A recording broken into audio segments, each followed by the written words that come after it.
Existe uma linha, uma fronteira quase imperceptível entre o nosso mundo e o mundo animal.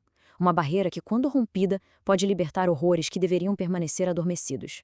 Hoje, vamos seguir os rastros de uma dessas sombras, um patógeno que emergiu do silêncio, deixando para trás apenas devastação. Esse é o vírus Nipah.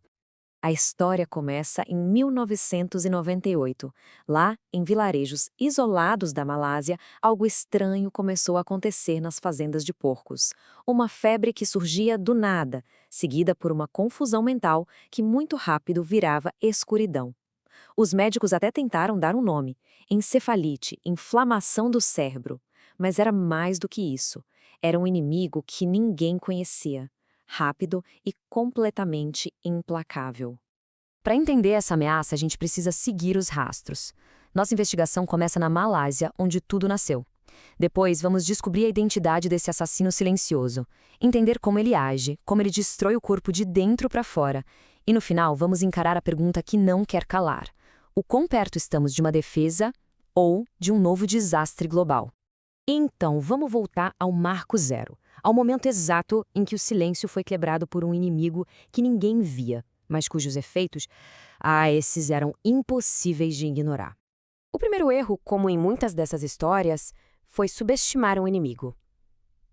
As autoridades acharam que era um fantasma antigo, um velho conhecido, a encefalite japonesa. Só que esse predador era diferente. E enquanto as defesas eram montadas para o inimigo errado, o verdadeiro culpado se espalhava, em silêncio. A cronologia do desastre é assustadora. Em menos de um ano, o que começou como um boato virou um grito de horror. 105 vidas perdidas. A velocidade com que tudo aconteceu era um aviso. O mundo não estava lidando com uma doença qualquer. Estava lidando com um monstro. Uma vez que ficou claro que não era o fantasma que eles pensavam, a verdadeira caçada começou. Uma corrida desesperada contra o tempo para finalmente dar um nome ao assassino. O mistério estava para ser revelado, mas a verdade era ainda mais perturbadora. E o nome veio do epicentro da dor. Um virologista conseguiu isolar o patógeno de uma das vítimas, lá na aldeia de Sungai Nipah. E assim o vírus foi batizado, com o nome do lugar onde ele mostrou a sua verdadeira face, marcando aquele pedaço de terra para sempre. A grande pergunta era: de onde ele veio? A resposta estava naquela fronteira que a gente insiste em ignorar. O Nipah é o que chamamos de doença zoonótica, um eco da natureza. Um vírus que vive em animais e que, quando a gente dá a oportunidade, ele salta. Naquele primeiro surto na Malásia, a cadeia de transmissão foi exatamente essa. Morcegos, os portadores originais, deixavam cair frutas meio comidas nos chiqueiros. Os porcos comiam, o vírus se multiplicava dentro deles como um amplificador, e então o contato próximo dos fazendeiros com os animais doentes fechou o ciclo. A ponte foi criada. Mas o vírus é uma coisa que aprende, ele evolui. Em outros surtos, em Bangladesh e na Índia, ele encontrou novos caminhos. A seiva de tamareira, uma bebida tradicional, virou veneno. E aí, o pior cenário se tornou realidade. O vírus aprendeu a pular não só de animal para humano, mas de um humano para outro. O perigo tinha acabado de se multiplicar. Ok, nós já sabemos de onde ele veio. Agora, vamos olhar para dentro. O que acontece quando essa sombra entra no corpo de uma pessoa? Como é a anatomia desse ataque? O ataque do Nipah é uma armadilha. Ele começa disfarçado de algo comum. Uma gripe, uma febre, dor de cabeça. Mas é só uma farsa. Em questão de 24, 48 horas, a máscara cai.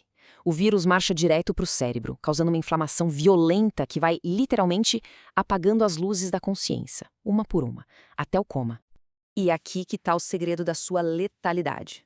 O Nipah ataca o revestimento dos nossos vasos sanguíneos. Isso causa uma inflamação generalizada. Lá no cérebro, isso significa que pequenas artérias começam a se fechar, a morrer. O fluxo de sangue é interrompido. É um ataque direto, cirúrgico e devastador ao nosso centro de comando. A morte não é o único resultado possível. Para quem sobrevive, a guerra não acaba. O vírus deixa cicatrizes profundas no cérebro, uma fadiga que nunca vai embora, memórias que desaparecem, convulsões.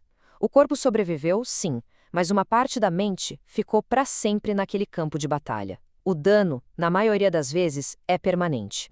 Com um histórico desses, é óbvio que o Nipah não é só uma preocupação local. Ele está na lista de prioridades das maiores agências de saúde do planeta. Vamos entender por que ele é visto como uma das ameaças mais urgentes do nosso tempo. O motivo principal se resume a um número que, honestamente, desafia a nossa compreensão. A taxa de letalidade do Nipah pode chegar a 75%. O que isso significa na prática? Imagine uma sala com 4 pessoas infectadas. Estatisticamente, apenas uma delas sairá com vida. É sem dúvida uma das sentenças de morte mais altas da virologia moderna. É por isso, por causa da sua letalidade absurda, da sua capacidade de passar de pessoa para pessoa e da falta de defesas que nós temos, que a Organização Mundial da Saúde o colocou na sua lista de patógenos prioritários. Isso quer dizer que ele tem todo o potencial para causar uma epidemia gravíssima e que precisa de atenção urgente. Agora, E é aqui que a história fica ainda mais sombria. Contra o Nipah, nós estamos de mãos atadas. Não existe vacina, não existe cura. A medicina moderna se resume a observar, a tentar manter o corpo funcionando, enquanto o sistema imunológico trava uma batalha desesperada e solitária contra esse invasor. Sem uma cura, a única arma que nos resta é a prevenção. As medidas são até simples, focadas em quebrar a corrente da transmissão, evitar contato com os animais que carregam o vírus, não consumir produtos de risco e, para os profissionais da linha de frente, proteção máxima. É tudo o que temos. Mas mesmo na escuridão mais profunda, a ciência tenta acender uma vela. Em laboratórios pelo mundo, existe uma corrida silenciosa acontecendo agora mesmo. Uma busca desesperada por uma arma de verdade para lutar contra o Nipah. E recentemente, uma luzinha apareceu num lugar inesperado. Uma arma que foi criada para lutar contra outro inimigo, a Covid-19, parece funcionar contra o Nipah. Um antiviral que nos primeiros testes nos deu um vislumbre de esperança. Olhem só para esses dados. Num estudo com hamsters, a taxa de sobrevivência simplesmente dobrou no grupo que recebeu o tratamento. Saltou de 1/3 para 2/3. É um avanço enorme. Pode ser o começo de uma ferramenta real para tratar essa doença no futuro. A história do Nipah é, na verdade, um eco. Um aviso sobre o que acontece quando a gente invade espaços que não são nossos, quando quebramos barreiras que a natureza levou milênios para construir. A esperança nesse novo remédio é real, mas a questão de verdade continua no ar. O Nipah é só um soldado. Quantos outros estão por aí, esperando nas sombras, observando, esperando a próxima brecha? A próxima grande doença não é uma questão de se, mas de quando. E a pergunta que fica, no silêncio da noite é: nós estaremos prontos?